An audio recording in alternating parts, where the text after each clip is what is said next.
Wilujeng patepang deui sareng abdi Firas dina warta nu dikapinangkeun nyaeta situs anyar Batu Pasinggrahan. Situs anu hiji ieu mah mimiti kapal ruhnah ti narasumber guru Gunawan di salah sahiji sakolahan di Sumedang.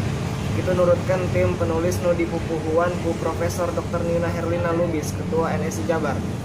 Data awal kapendakna ku para paneliti tina Compact Disc nu eusina tetela potret-potret hiji pasir jeung batu-batu alamna nu keur dieksploitasi ku hiji perusahaan. Pasirna ngajegir di salarana Desa Pasanggrahan, Kacamatan Sumedang Selatan. Sisi jalan raya belah katuhu kira-kira 300 meter sabadat SPBU Samuja. Saenyana ari ngalianana mah geus rada lila. Tina batu-batu anu kakali, batu-batu alamna teh ukuran panjang kurang lebih 2 meter. Sisi sentimeter tina potret-potret ketinggali yen ieu paesan ngandung rupa-rupa batu. Di antarana pilar-pilar batu nu rek sarua jeung menghir, tapi sanajan kitu hiji menghir teh batu alam nu geus diolah ku manusa keur rupa-rupa kaperluan upacara. Boh nu aya tumalina jeung wangunan teras umpang. Boh menhir anu mandiri nu ngalengkepan altar batu. Dina kasus ieu bisa dikaji ulang.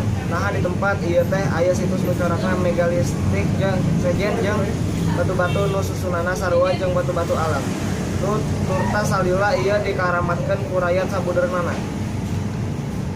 Dilaporkeun oge ayana batu korsi di dusun Pasir Peti, Kelurahan Pasanggrahan, Kacamatan Sumedang Selatan. Nurutkeun sumber lisan disebutkeun yen batu korsi sanajan bentukna jiga porsi, tapi teu bisa didiukan ku manusa jeung diliwatan ku sasatoan. Upama aya anu ngadiukan, jalma anu ngadiukanana moal bisa nangtung deui.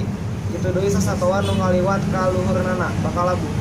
Saketu aya nu dipikahatur sareng abdi Firas. Wassalamualaikum warahmatullahi wabarakatuh.